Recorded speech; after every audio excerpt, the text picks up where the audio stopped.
For violent crime, that doesn't mean the people who live there aren't dealing with the trauma it causes, whether you're a victim of it or you are witness to it. Our Rebecca Butcher spoke with a Memphis therapist about the link between mental health and crime prevention. Well, we've all seen the reports of increasing juvenile crime. And also now the city is considering a curfew as well.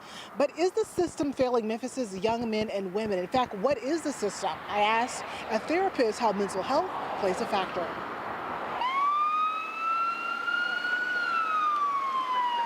Crime at a young age can warp any mind. And our youth are exposed to violence at an early age that impacts the brain in a traumatic way where we don't really develop how we're supposed to. Dr. Justin Dodson, who specializes in adult male mental health, says once you introduce that PTSD with incarceration, that can make for a bad recipe if the right protective factors aren't harnessed around that young person. Dodson says group therapy, or some semblance of it, is coming to a lot of schools. But so if every school doesn't have that in place, every environment where children are being housed or fostered, if that's not being put in place, then we're probably doing something wrong. If we are, Dodson says mentors and parents can help by being aware of signs of depression, which can display itself as outbursts of anger or anxiety. Have you experienced violence or a shooting or neighborhood violence? And a lot of people say yes.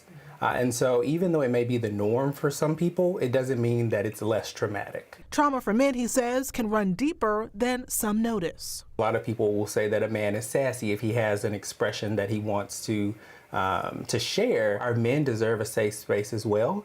And if we don't give that to them, then they can turn to violence. Violence that grabs attention while making headlines, shattering families. Many ask if the system is failing. To that, Dodson says it's more than NPD, the courts and juvenile detention, and the jail system.